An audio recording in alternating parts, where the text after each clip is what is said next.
What is happening, everybody, man? Thank you guys tuning in to this episode of the Agent to CEO podcast, which is the masterclass on what it really takes to become a CEO, not just in your business, but in your life.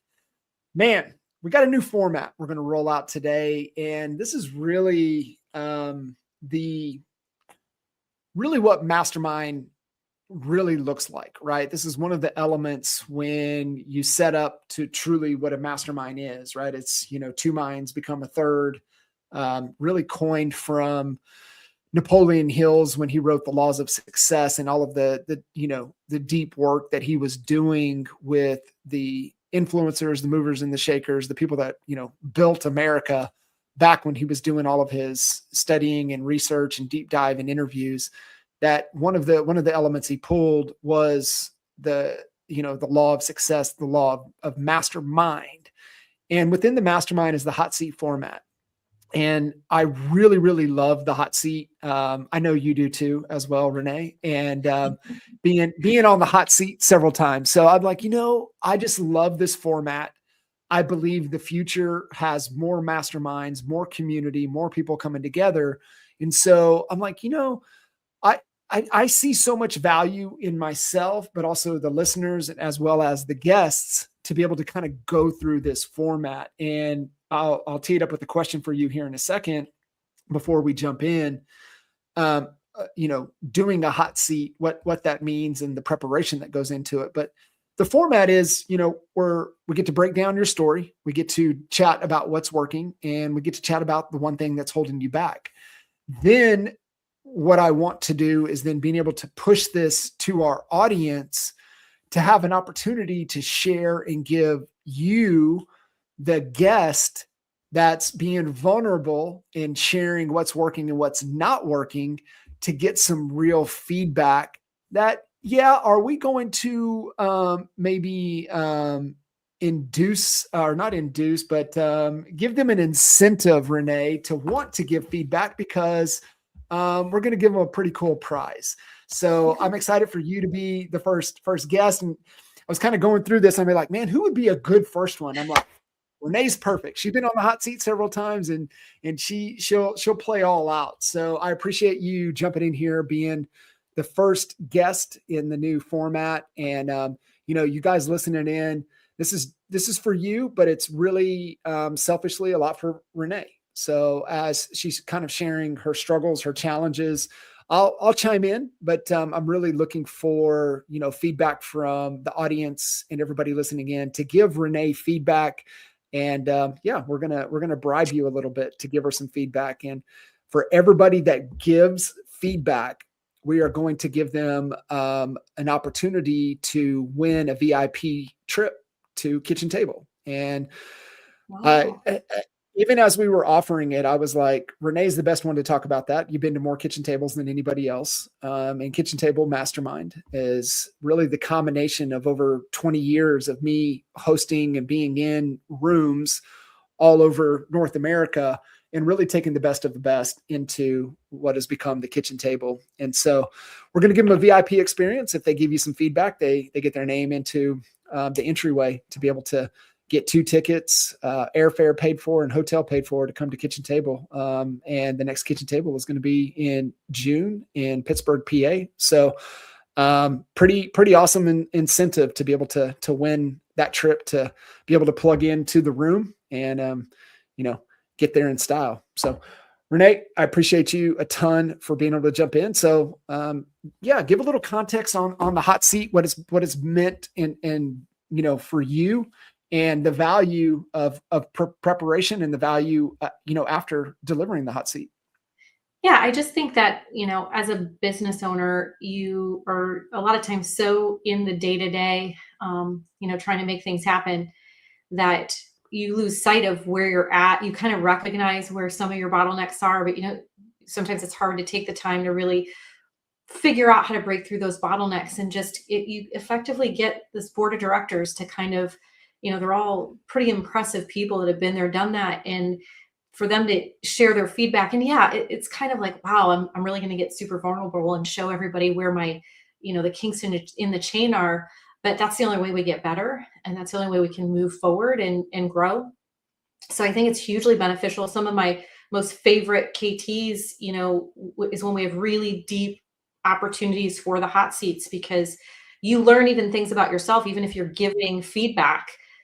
We all do a great job of telling people what to do, but when we internalize and turn around and look at ourselves and go, well, am I doing that? Maybe I'm not doing that. Maybe I'm talking to myself more than I'm talking to this person. So whether you're on the hot seat or in the room giving feedback during the hot seat, I think it's equally beneficial, as you said, to everyone that's part of it, because you get that chance to kind of look at someone else's problems, and either they resonate with you, or you're like, oh man, I didn't even realize that I've gotten past that part.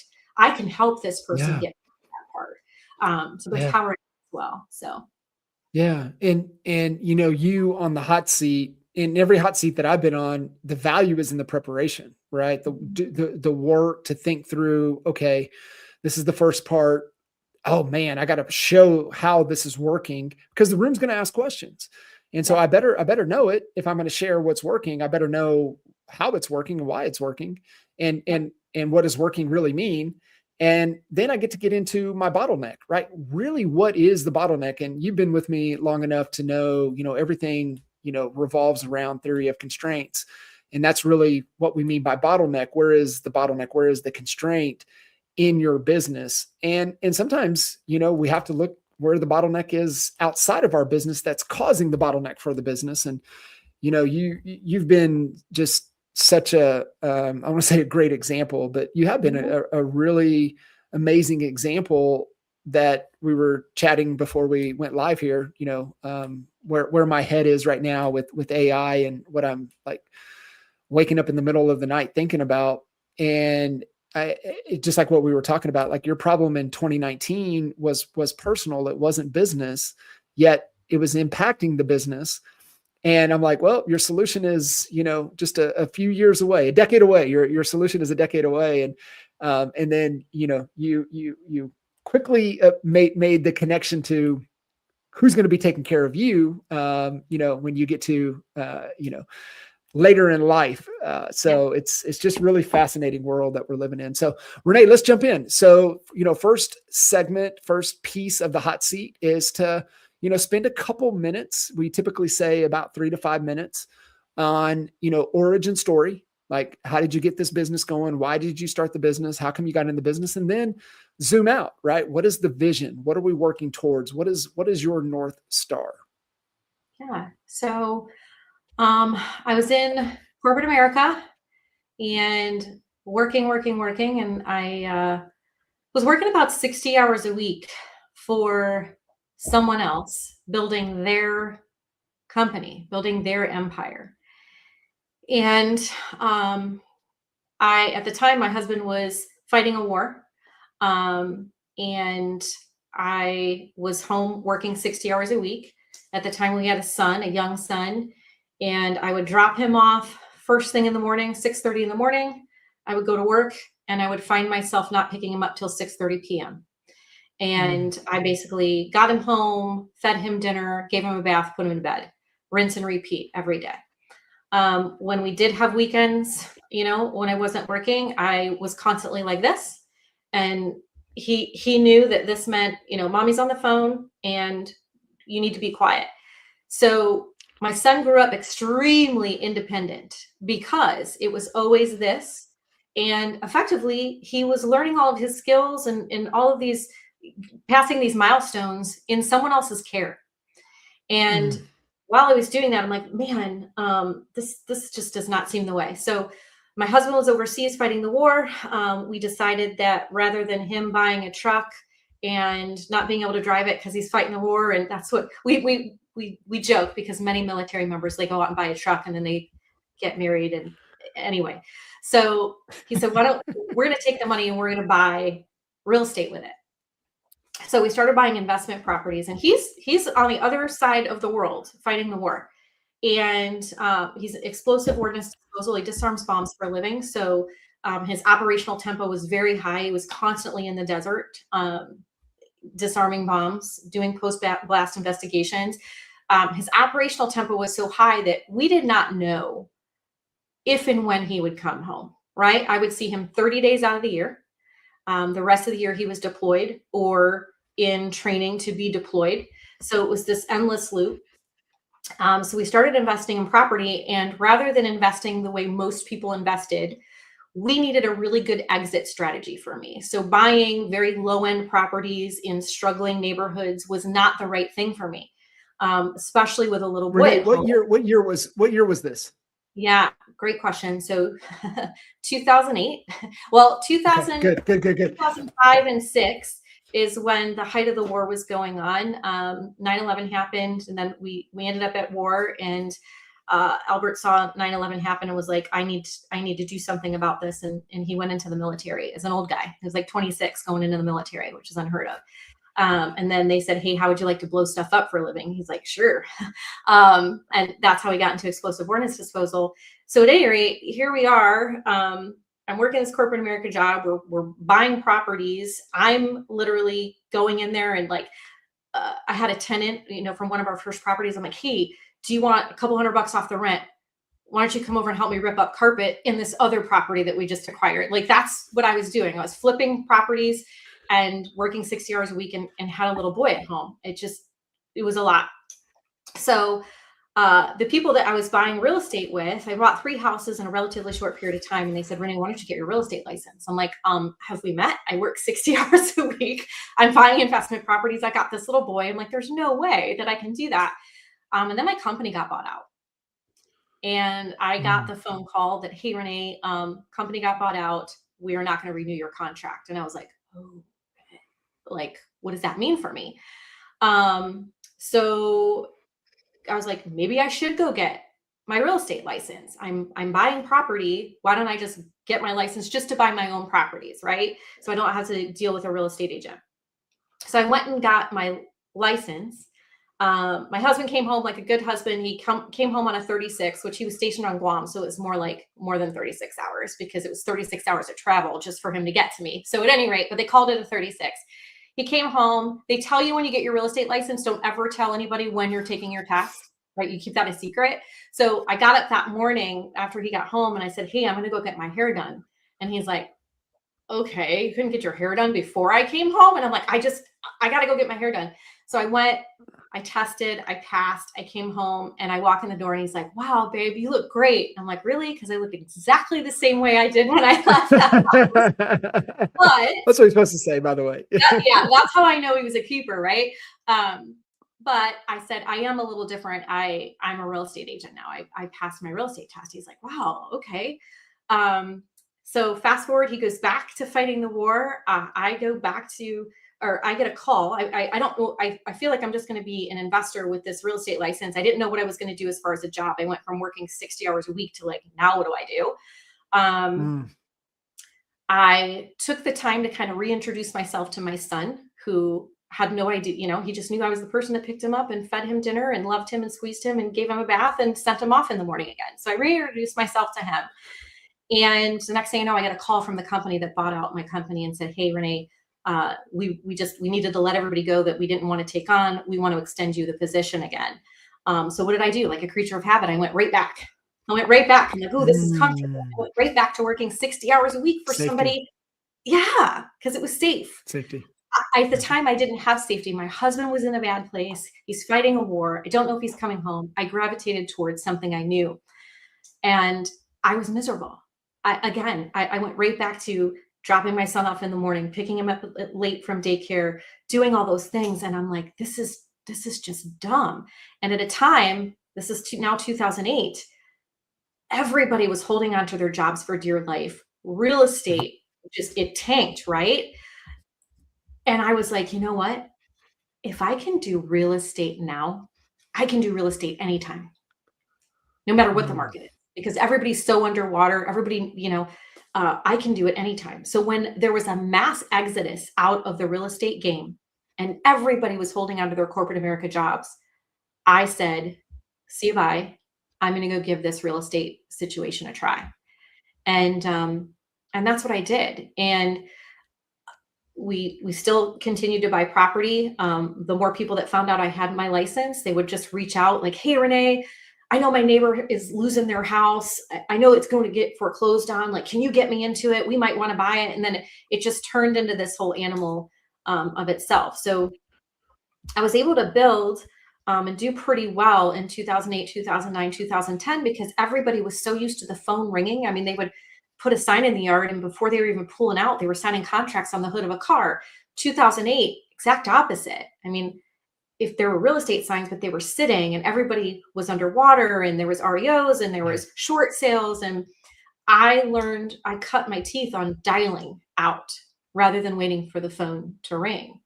And was able to build pretty quickly with that, and then continued to still invest. Fast forward to, figuring out how to navigate a real estate business. I had 2 more children after that. My husband did finally come home. Actually, I got him home late 2009. He left the military, and I continued to sell real estate. And with him home, I was able to focus even more on real estate, navigated having 2 more babies as a realtor, which was a whole nother, ball of wax there.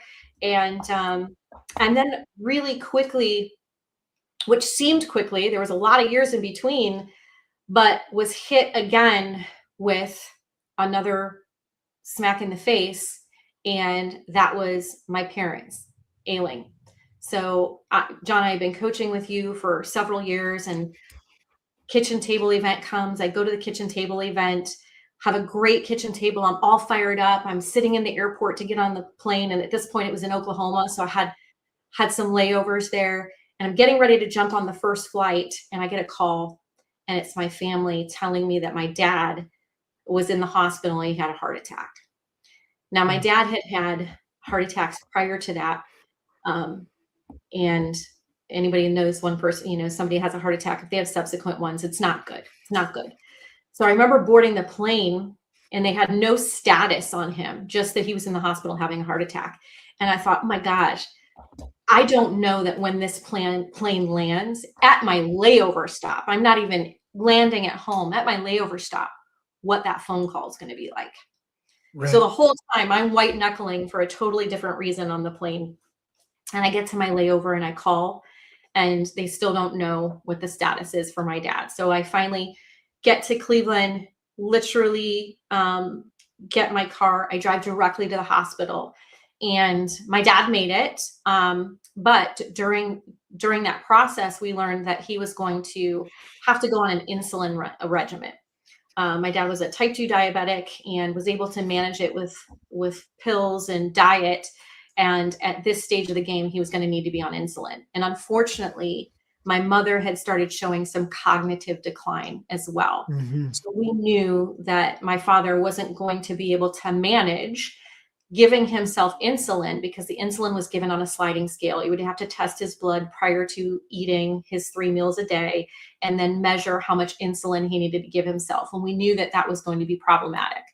So right then and there, me and my siblings had to get well versed on how to administer insulin, where to put it in the stomach. And this is taking a needle, and anybody who's diabetic out there, taking a needle and inserting it into your loved one, and making sure that they're getting the right amount of insulin and all those things. So me and my siblings turned into caretakers for not only my father with medications, but then it became, because my mom started having cognitive decline, she would feed him. So when we would show up to measure, he would show different readings, and we'd be giving him insulin that was not appropriate based on what we were supposed to be doing. So we quickly realized that we also had to then prepare meals for them, and not allow my mom to prepare meals. We would do it. That way we could control when he was given the meals. I say all this to say that this went on for 4 years of 4 times a day going to mom and dad's house. Well, that was 2 to 2.5 years, going to mom and dad's four times a day, providing all meals, making sure they were getting their needs taken care of, still maintaining my family, still maintaining investment properties and my real estate business.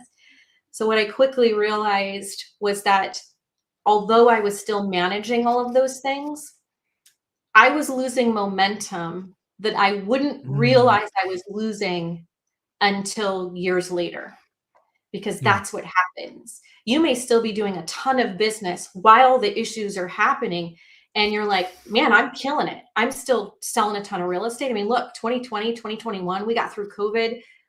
I was running my butt off. It was the best years I've had in real estate, 2020, 2021, part of 2022. And I thought I was doing a damn good job.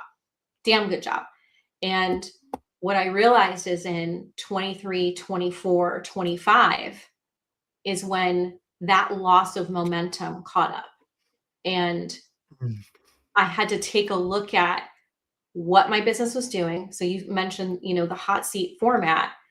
Where is my business really coming from? What do I need to do to change, to move forward, to gain that momentum back?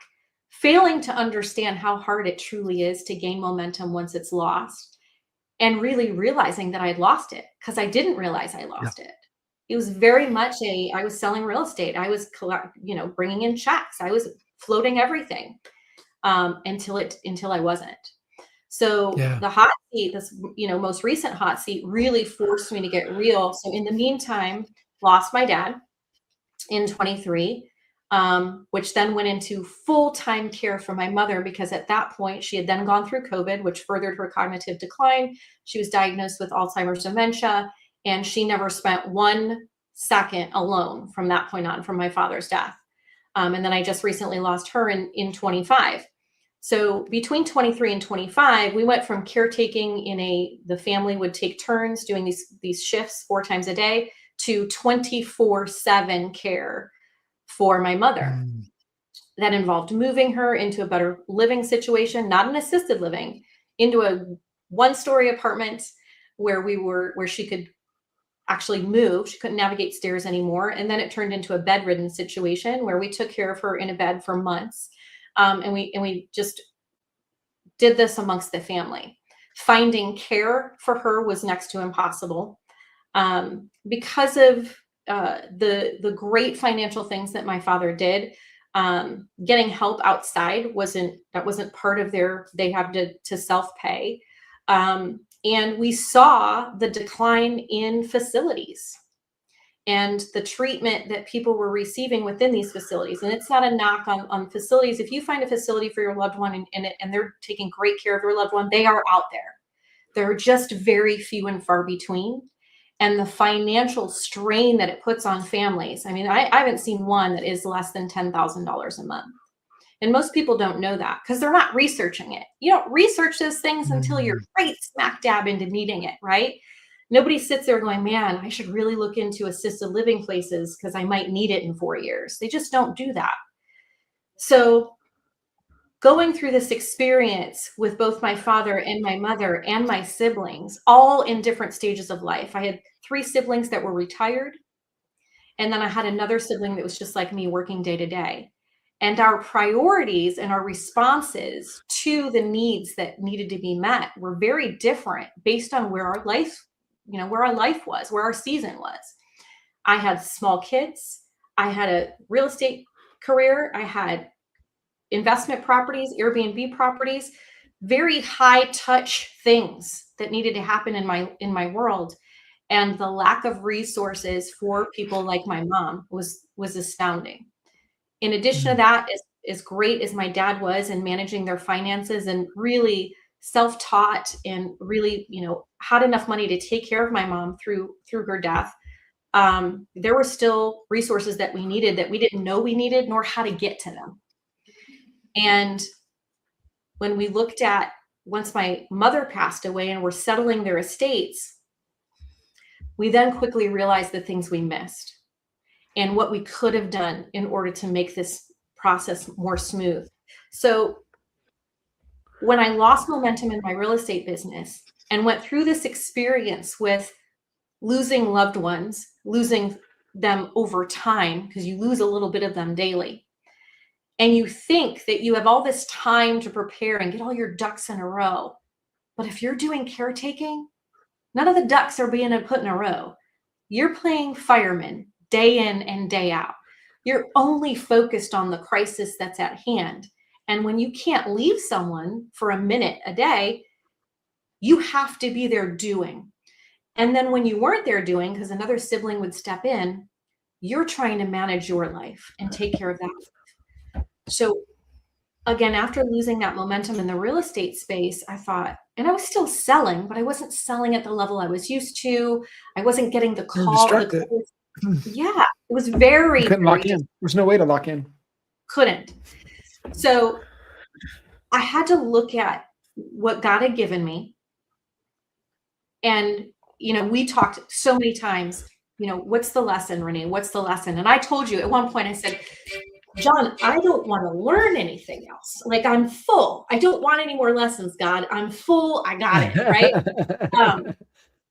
But I really, truly believe that I went through this cognitive decline with my mother. I then have a son who has significant ADHD, significant regulation issues. And you had said, you go, Renee, maybe all these things that you went through with your mom was to help you better understand and appreciate what your son's going through, and you can handle it better. And I thought, whoa, like that's whoa. So I had to look at my business and say, do I want to gain momentum again? What are the goals? Do I double down on investments? Do I double down on real estate? Do I do both? Can I do both? And really, I had to kind of evaluate what lessons did I learn that I could potentially apply and drive it through my real estate business. And that's where kind of building the brand around the experience that I went through came to life. Through the help of you, John, through the help of Joel Perso, through the help of Kitchen Table, all of this, my board of directors coming in and saying, Renee, you have this huge skill set now that previously, before taking care of parents, you didn't have. You now have this skill set. You have all these things that you know what not to do. You have a lot of experience in what to do, maybe not all of it, but enough to be dangerous. Apply it. And so that's effectively what I've done, is let me help as many people as I can going through these situations or preparing for having to go through these situations. Because that's the biggest key. The my age people, the our age people, see, once you get to my age, you want other people to be included. So I'm gonna include you, John. The our age people, we have to be worried about that, right? I mean, you unfortunately lost a mom really, early, and then you recently lost your dad. And there are so many things that they don't have set up, that they don't have, people pass away and they don't have the ability. They even think they have it set up, and they don't have it set up right. They don't, because they only took them so far. Like I run into so many people that are like, well, I have a will. Everything's going to be great with my will. Where your will doesn't do anything. It sets your intention. Legally, it does not cover your real estate. It does not give anyone authority to sell your real estate. It just says, hey, I want so-and-so to have it. Well, guess what? Just because your will says you want so-and-so to have it does not mean they get it.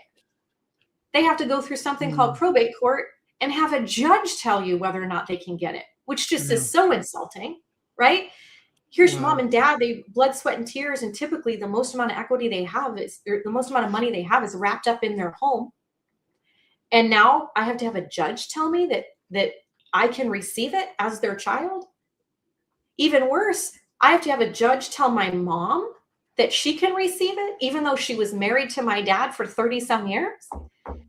So I recognized this huge gap that not only in my real estate business, again, my age group, it comes with the territory, where people were coming to me saying, hey, my dad passed away. My mom wants to sell the house. I'd sit down at the kitchen table and they'd say, well, this is what we want to sell the house for. And I'm like, unfortunately, your mom can't sell this house. She doesn't have the right to. We live in a state in Ohio. We live in a dower state, and there's all kinds of rules and whatnot. And mom, although she lived in the house, she wasn't on the deed, wasn't on the title. That's how they bought houses back then. The man bought it, right? Mom didn't go on it. So now mom doesn't have the right to sell the house. So now she has to go through probate court. Guess what? Probate costs money. I was about to say, there's a fee. Yeah. Yes. So all of these missing pieces, and some of them I was able to avoid because my parents did do some right things. And some things I was right smack dab in the middle of. Where do we find care for mom? Can we find care for mom? All these things that I didn't want to know, but I had to learn. So if I learned them, I would be remiss in sharing that information. how do I translate that to real estate? And that became my charge, is how do I translate this? How do I help people protect the wealth that their families want to turn, to pass down? And how do I do it in such a way that I still need to earn a living, right? At the end of the day, I need to earn a living too. How do I help people? How do I help myself? How do we just make this a win-win for everybody? And that's been the goal, really, since my dad died. But taking care of my mom, it was so much time and attention away from my real estate business that I wasn't able to do that then. So really, from 2025 on, March of 2025, which just a year ago, has really been the focus of mine in trying to build this brand where I want to be the trusted resource for individuals that are either right-sizing right now, where they are taking the bull by the horns themselves and making the right decisions and moving on and right-sizing into a better situation, or for the people like me and you that don't know if mom and dad have everything set up and they're almost confident they don't have it set up. How do I help them have the conversations with mom and dad to get everything set up appropriately, or to tell mom and dad, hey, I can't help you take care of your house anymore. I'm still trying to take care of my own kids. We need to get you in a better situation to help me help you, right? So how do I get that messaging out? How do they receive that messaging? And where do I fit in that puzzle with real estate? Yeah. And making traction. I'm happy to say I've got people under contract now that I met them 10 years ago when they started researching assisted living places, because they were planners. They wanted to have everything planned out. They didn't want to leave a burden. But here we are 10 years later, and we just put their house under contract. They finally sold and put their house under contract. And God bless them for having the cognitive ability and physical ability to do it at 89 years old. Most people don't. They don't have 10 years to worry about it, right? No. It unfortunately happens way quicker than they think, and then they don't have the ability to make those decisions for themselves. So what's working is paving that road and making people understand, helping them answer their questions, have them get their ducks in a row, have them avoid some tax implications. What am I struggling with? The big struggle is that message to market, because I never want to sound like an ambulance chaser. That's not my goal. My goal is to get you to have all your ducks in a row. So it's, can you be the vitamin or the painkiller, right? So I want to be the vitamin, and I want to give them all the information they need to have everything set up appropriately. So then when it is time for mom and dad to move, we have a seamless transition where they get to choose, and that all works. But honestly, most people are going to need the painkiller. Yeah. As much as you want to be a vitamin company, nobody wants to take that vitamin. They don't want to be preemptive. It's always, we'll deal with it when we have to deal with it. And it was the same. It really is tough. It's not sexy. It's not, it's not, let me go show you this luxury home with gorgeous, whatever. It just isn't sexy. It's, hey, everyone is going to need it. Everyone. But I think that's the issue, right, Renee? Is like nobody wants to talk about end of life. They don't want to talk about, nobody wants to even give it any light, give it any attention. Is that why the reluctance and just kicking the can down the road and like, if I'm gone, then I ain't got to deal with it. Somebody will deal with it, but it ain't gonna be me. My dad literally said it, and it was regards to all of this stuff in his house. We were telling him like, Dad, we really this summer we got to go through your garage and get stuff written out. And he's like, you'll deal with that when I'm gone, right? And I'm like, oh, like he meant it in jest, but he did not want to do it, and he wasn't realizing the true. I hate to use the term burden in these conversations, but he wasn't really looking at the true implications that he was leaving for his kids to have to deal with, especially when like people like me were still raising my own kids, have my own garage to fit, all those things. So, like I said, they did so many right things. And then there were so many things they just didn't address because it's just not, it's not something they want to deal with. Right. Yeah. Yeah. So no, it's definitely not. So I want to back you up just a sec. So, because when we give advice, and this is for everybody listening in that wants to kind of chime in and help Renee, there's, make sure, right? There's three ways to give advice. One, this is what I did. Hey, this is what I witnessed or I helped somebody do, and third is this is an idea. This is a thought. This is something I've been thinking about. So be mindful of that when you give advice. And one of the other things that really helps with giving advice is knowing what's the goal. What's the outcome? What are you working towards? So when we do kind of the open, and I appreciate you, sharing, the context so everybody can kind of, understand the story and where you're at in, this stage of, the season of your life that you're in. Right. And, what we start to do. So I understand kind of the mission, but what's the goal long term, right? So when we say vision, there's core values, there's a purpose, and then what's the big, hairy, audacious goal that we're in pursuit of? And when you think about that for you, is there a vision around the business, or more of a mission? Is the vision personally? Is it a net worth target? Is it a monthly cash flow target? That's not, we're not trading time for dollars. Like, what is the goal? Like, what's the real goal that has a milestone and we know when we're going to hit it? What is that goal for you right now?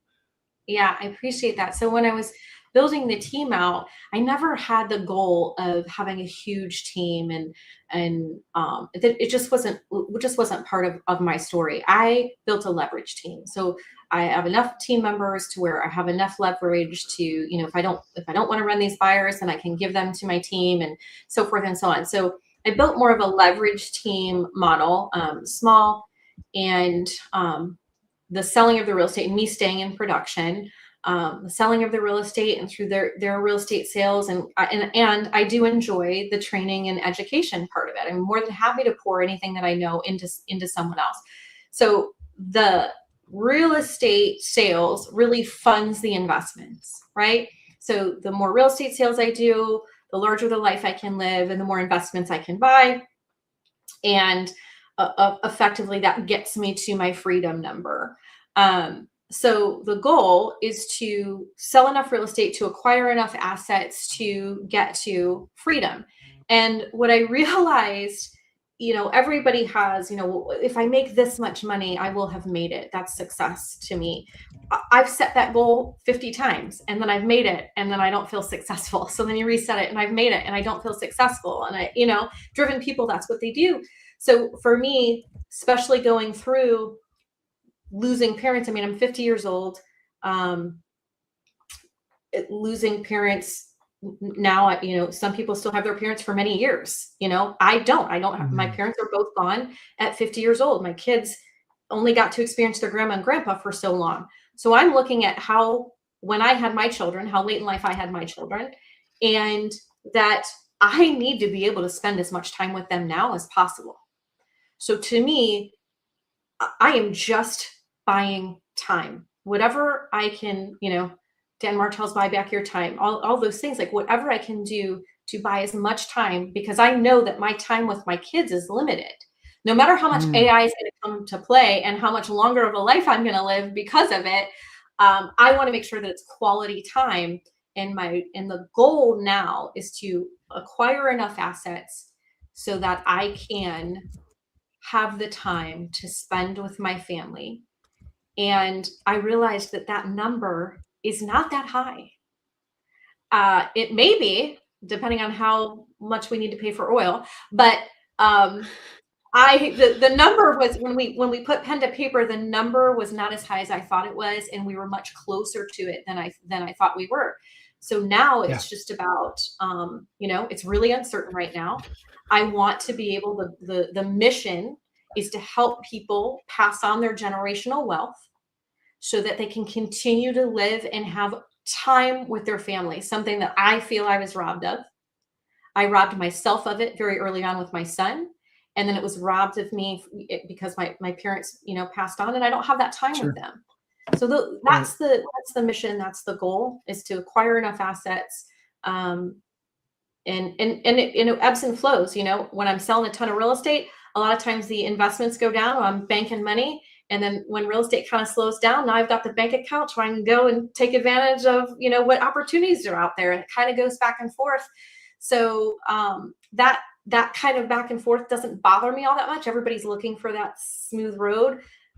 Yeah, it would be great. I'm just used to riding that roller coaster apparently. But Yeah. that's kind of the choke point right now is the message to market, and the cash to conversion cycle for this type of business is a lot longer, because if you run into the problems where it's too late, you do have to go through probate. You're waiting at least 6 months for them to be able to sell that property. Your Right. bills don't wait 6 months, right? Right. So the cash conversion cycle is a lot longer, which means I need to talk to that many more people to have that many more opportunities. And they're usually one and dones. Most people aren't right sizing. They're forced to size. And typically they're going into it only, a very small percentage of people who actually go into an assisted living situation. A lot of times they're just going into a hospice situation and they're gone. And if their ducks aren't in a row before they do that, now their family has a hard time, selling their property, going through probate, all that. So I appreciate all the guys out there that are all into the probate situation. That's great. There's a ton of money to be made there because there's tons of people that need help to get through that process.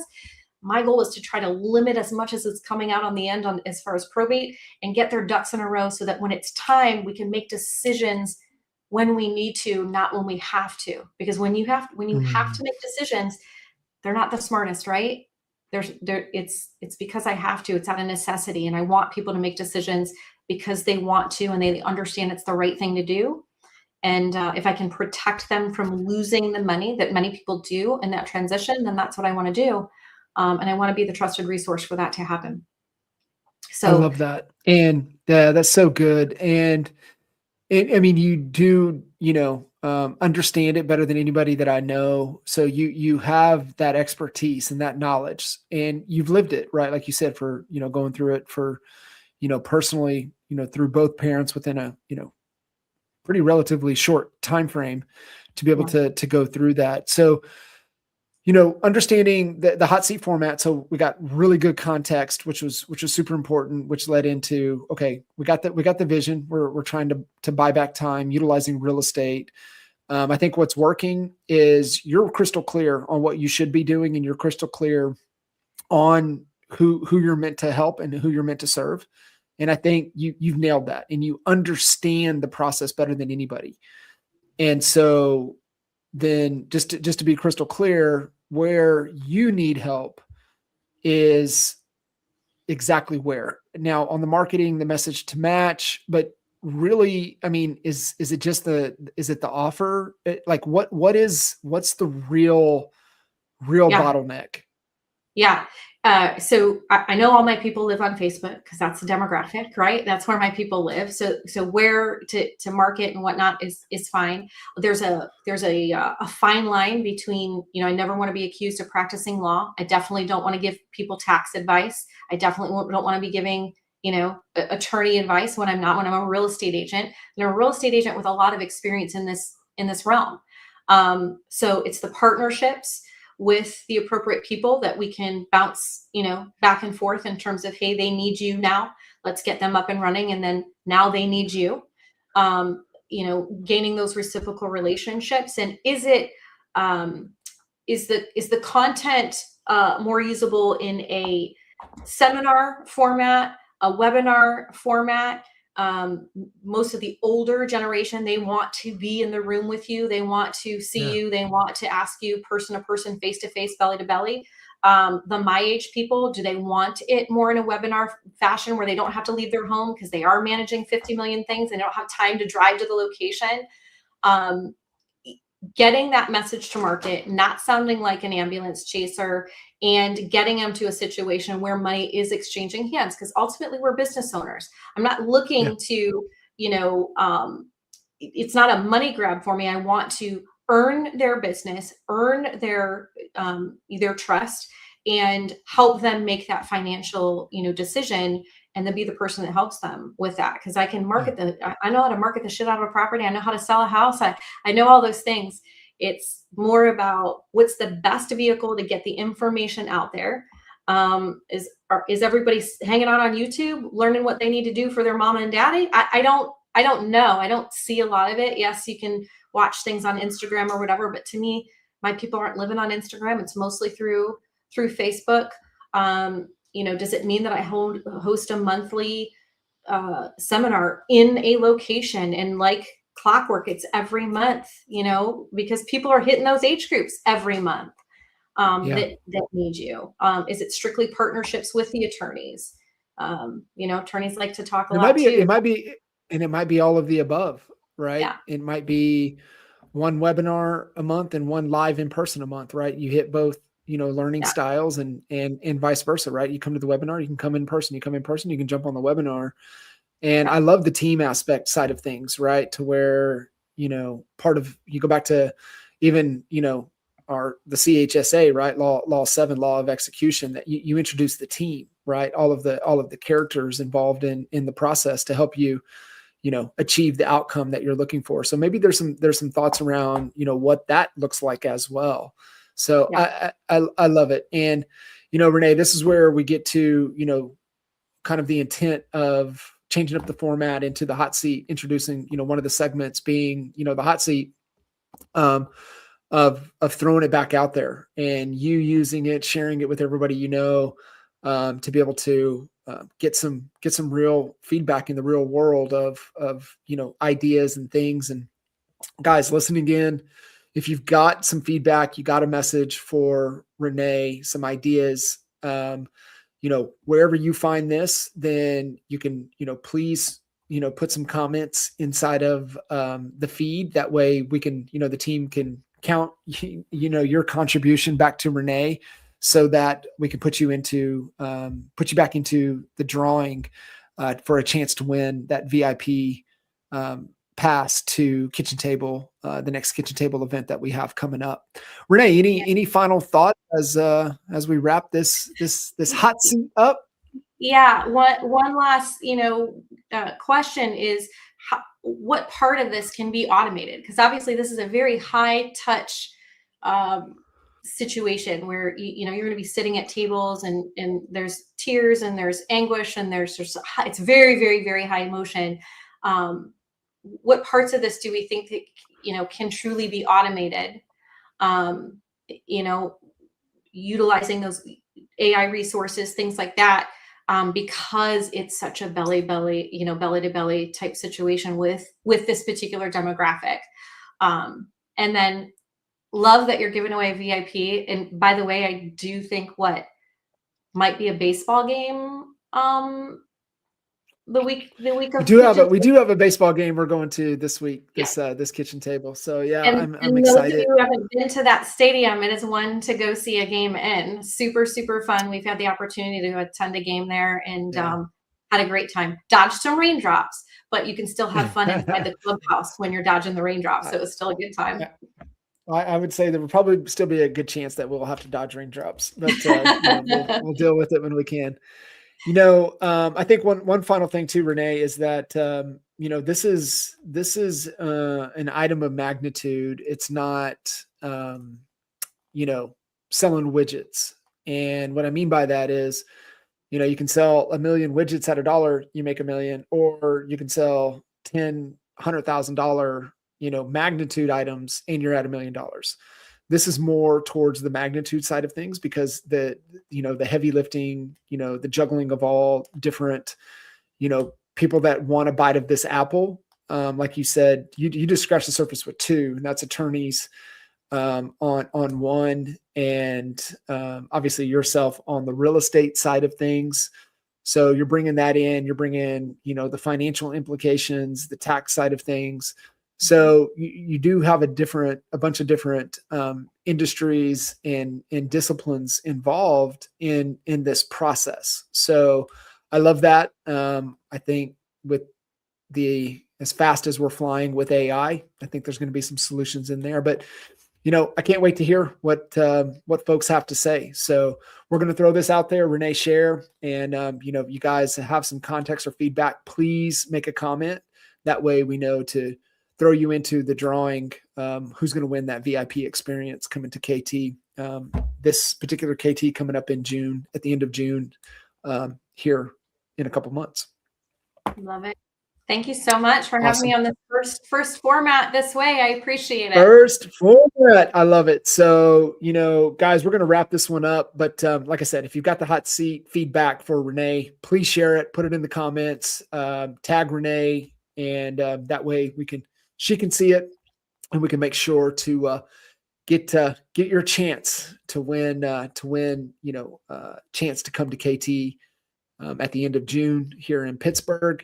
And listen, if you guys are ready to identify your own bottleneck, you can always head over to sevenfigurecall.com and book your clarity call with me today. Awesome. Renee, thank you so much. You're the best candidate and the best trooper to jump in with the new format. So I appreciate you a lot. And guys, please give Renee some feedback and get your chance to win the pass to come see us at KT in June. Awesome. Thanks, Renee. Thank you.